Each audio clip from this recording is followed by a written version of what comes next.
Aa, tıklayın da kızlar ekrana. Zayıf tıklıyorsunuz.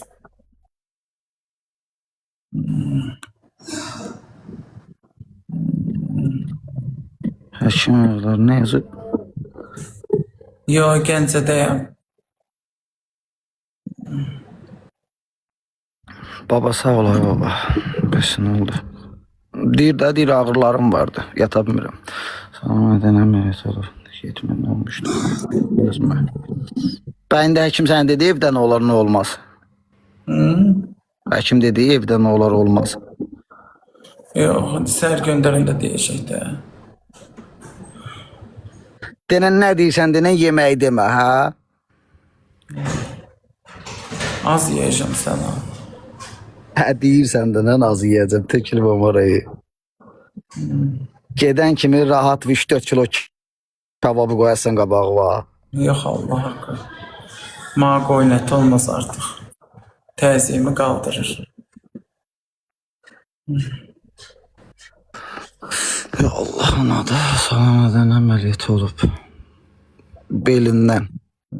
Belimdən.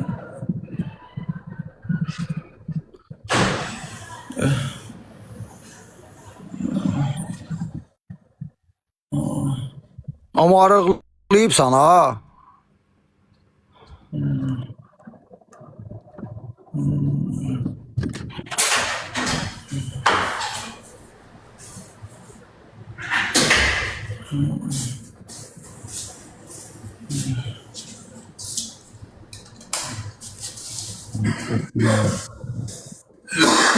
Yaxşı.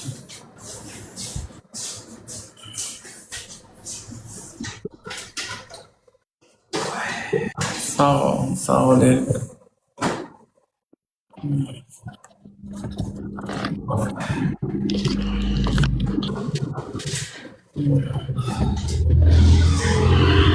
Rütubət elədin nə bu yazılanlarla? Yumurta da yemə. Sağ ol də. Qaldı. 99.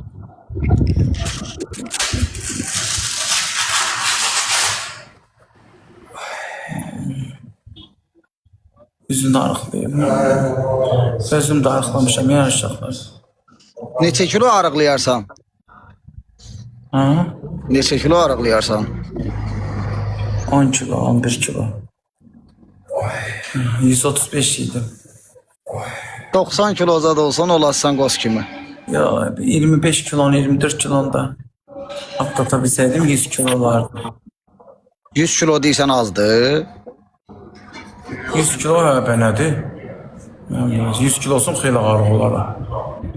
Bu 25 kilonu da ata bilsəydim.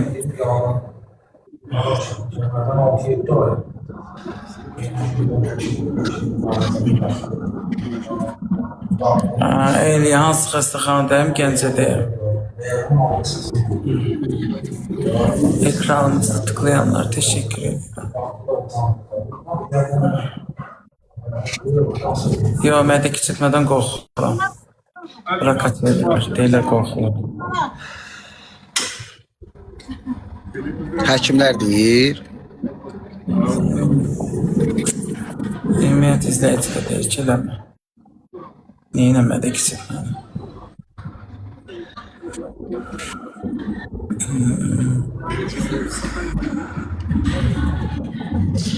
10-15 gün soyutma yesin çox arıqlayasın. Yeyəsən. Ağrıyırsan get istirahət elə, boş ver ekranı boş ver. Ged özünə gəl.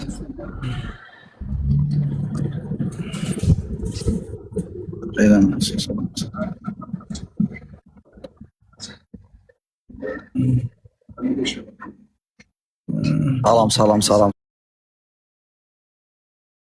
Salam, sabah xeyir.